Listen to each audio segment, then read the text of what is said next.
Do you know the secret to having a great Christmas and a wonderful post-Christmas life? Hey friends, it's Pastor Mike from Fellowship Church. Hope you're doing well this week. Always thinking of you, praying for you. Hope your Christmas shopping list is all wrapped up and that you're ready to spend time during this holiday season with people who know you and love you. That question for you again. Do you know the secret to having a great Christmas and a meaningful post-Christmas life? If you're part of the Fellowship family, you know that this past Sunday we covered the story of the angel coming to the shepherds. Well, I should say angels because there were more than one. We talked about the shepherds being mostly teenage kids in those days. Shepherding sheep was kind of a bottom of the totem pole, starting position in the working world. They would spend weeks at a time with the sheep out in the pasture land, grazing sheep from one place to another. They were with them 24/7, day and night, hard to have a social life, and probably waiting for their next job opportunity.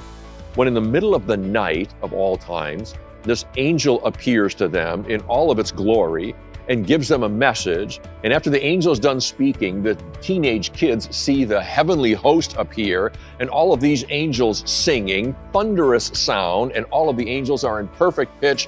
Wow, I'm sure those kids never forgot it. But here's the message that the angel shared. He said, "Today in the town of David, a Savior has been born to you." I like that thought. Before he said that though, he said, "I bring you good news of great joy." I wonder why he didn't say, "I bring you good news of great hope." Or why didn't he say, "I bring you good news of great peace"? Hey, what about love? That would be a good thing. Any one of those could have fit into what the angel was saying, and the shepherds would have said, "Boy, I love that message." But instead, the angel said, "I bring you good news of great joy." So why did he say joy? Well, friends, let's define joy for just a minute. First of all, let's talk about what joy is not. Joy is not the same as happiness. We've talked about that a bit before. Happiness is an emotion that you feel sometimes when all of the circumstances and events and people in your life are favorable to you. Happiness is an external thing. It's based on things that you can't always control, but you feel that emotion of happiness, which is a great emotion. You feel it when things are going well around you, okay? But what happens when things are not going well around you? Well, now you're not so happy anymore, and you might feel another related emotion, which is something like disappointment or even unhappiness. Joy, my friends, is not based on externals. Joy is based on internals. In fact, you could say that joy is a heart set. That when you have joy, and if you were a kid like me in church, I got the joy down in my heart. If you have joy in your heart, then the externals don't matter. And the things that you experience in this life, whether favorable or unfavorable, really don't affect your heart set. And here's where joy comes from. Joy comes from knowing that God entered this world.